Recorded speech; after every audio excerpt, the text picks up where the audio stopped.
You don't have a ticket? Poor people like you can't possibly understand music. I found myself at a classical concert venue thanks to my father-in-law and mother-in-law, yet my ticket was seriously missing. How dare a poor person like you try to be in the same place as us? Go home. I was clearly being discriminated against, but the person who reached out to help me was my mother-in-law. Little did my sister-in-law know, she was about to hit rock bottom. My name is Betty. I fell in love with music at a young age. Being surrounded by the music I love was always a joy, but due to my shy and reserved personality, I never really played with others. I just play alone with toy instruments. We weren't a wealthy family, so taking music lessons was out of the question. In elementary school, I joined the wind ensemble without hesitation, and I stuck with it through high school. But whenever we had to play as a group, I was always the one dragging everyone down. That experience became a sort of trauma, making me uncomfortable in group settings, even outside of music. I found peace when playing an instrument alone. I often played in a corner of the music room. That caught the attention of my music teacher, who introduced me to a known musician. I was told I had a rare talent in music, but because we weren't well off, my parents never really understood or supported it. I always thought that maybe if I could get proper training, I'd be comfortable playing in a group setting. But due to my family's circumstances, that was never an option. I eventually gave up on pursuing music professionally, settling for enjoying it as a hobby. When I received my first paycheck as an adult, I went to my first ever classical concert. I was a big fan of a certain family of musicians who I looked up to and admired. The tickets were expensive, even for the worst seats.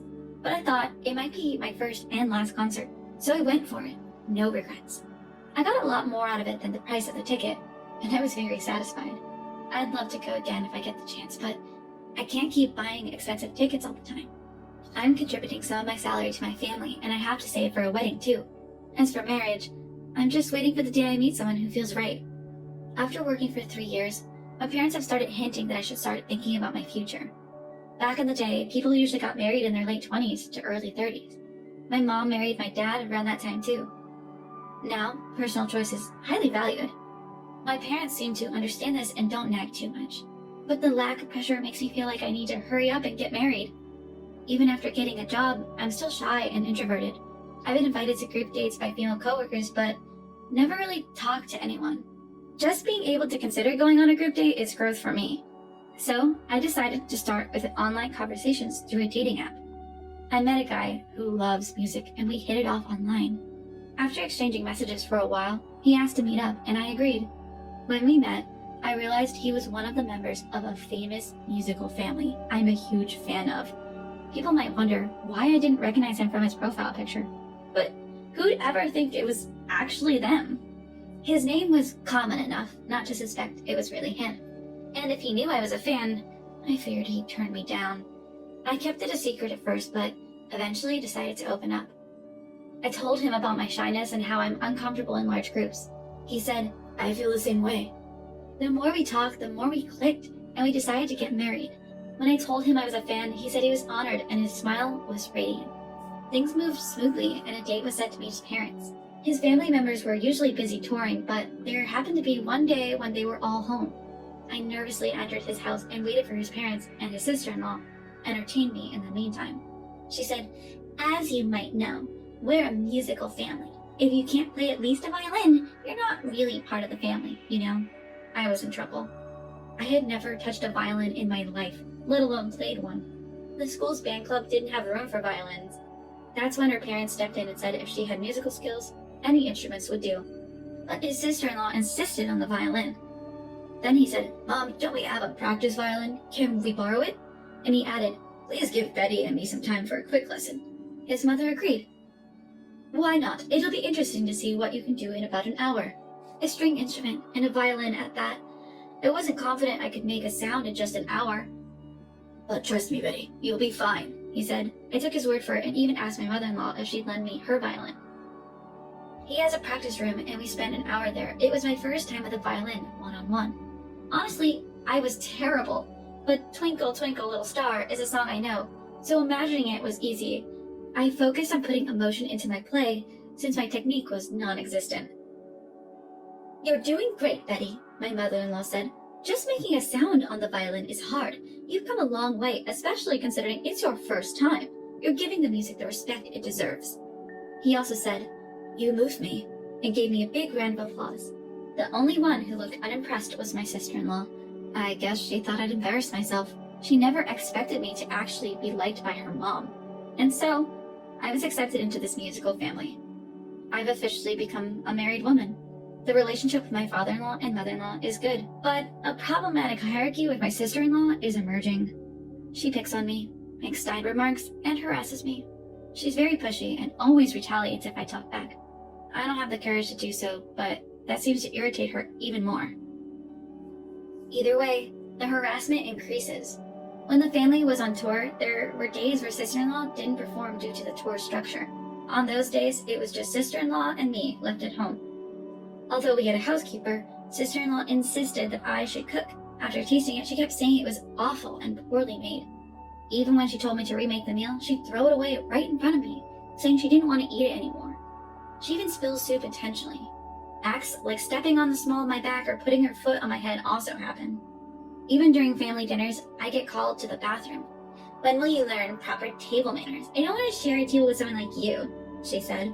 My husband, father-in-law, and mother-in-law think I'm getting better, but she says, "I can't believe you can't even manage that." I don't think I'm as ill-mannered as she claims. Still, the sadness and frustration of not being acknowledged make me feel pathetic. After she leaves, I hide and wipe away my tears. Then my husband comes and says, "I was worried when you didn't come back. Wait, why are you crying? Is she giving you a hard time? Don't hold back, tell me everything." What a sweet man. I almost said, actually, but I heard the joyful laughter from the family gathering and I didn't want to upset him, just for me. If I could be patient, wouldn't it keep the peace? "No, it's not like that. I get along with her," I said. "But you were crying." "I was just so happy to be married and accepted by everyone. I couldn't help but cry," I said. My husband seemed to ponder briefly, but soon agreed. "Yeah, you're right." He then took my hand saying, "Let's continue with dinner," and led me back to the dining table. It looked like we'd finally get some downtime from my father-in-law and mother-in-law. They even suggested going to a classical music concert as part of welcoming me. Listening to various performances and interpretations from different conductors can be enlightening. They asked me which concert I'd like to attend. I recommended one that my father-in-law and mother-in-law had previously enjoyed. We found out that they could possibly get tickets through a connection they had. However, my sister-in-law says she wants to handle the tickets. She claims she has some pull with the people involved. On the day of the event, we arrived at the venue, and my sister-in-law heads over to the staff entrance. After a brief chat with the staff, she comes back with something that looks like tickets. One by one, she hands out the tickets to everyone. However, there was no ticket for me. People who are broke wouldn't understand music anyway, right? "Excuse me? You and I are in different levels. Know your place, now go home. You don't belong here." My husband offered to ask if any spare tickets were available. However, I didn't want to worsen my sister-in-law's mood and make things uncomfortable for everyone else. So I decided it was best to leave and started pulling my husband away. "Wait, Betty, you're not the one who needs to leave. It's her who's always mistreating you." Mother-in-law, who had been silent, pointed at sister-in-law. "Why me? Listening to music has nothing to do with being rich or poor. People have their own ways to enjoy it. It's not for others to interfere." Mother-in-law scolded sister-in-law, who had always been cold to me. "You think I don't know? It's obvious something's been going on behind my back." "That's not true." "Really? I find your envious heart far more impoverished." Then my brother-in-law chimed in. "Aren't you always sleeping through concerts? It seems you're oblivious, but it's glaringly obvious." Brother-in-law chuckled. Sure, sister-in-law graduated from a music conservatory and had some awards, but she became complacent and stopped improving. "You have to practice your instrument every day, otherwise your skills deteriorate." "If you're going to talk about what music is, then you should first strive to be better yourself," said brother-in-law. Brother-in-law regretted that he couldn't be straightforward with his wife about her lacking skills and attitude as a musician, but doing blatant harm to his brother's wife was something he couldn't stomach. "You have neither awareness nor ambition as a musician. I think it's time for you to leave our family. I'm tired of supporting someone who shows no promise of growing. There was a good opportunity to say it." "You're going to talk, old lady. Your music sense is so outdated. I can't even listen to it. It's the sound of someone who caters to the poor, so of course I'd be thrilled to leave this awful musical family." Sister-in-law's strong words continued. She declared she would go solo, make a fortune, and show everyone. I thought people like her were incapable of self-reflection, but I didn't expect this level of rage. In the end, she stormed off, throwing a concert ticket on the ground. Mother-in-law picked it up and handed it to me. "Let's go."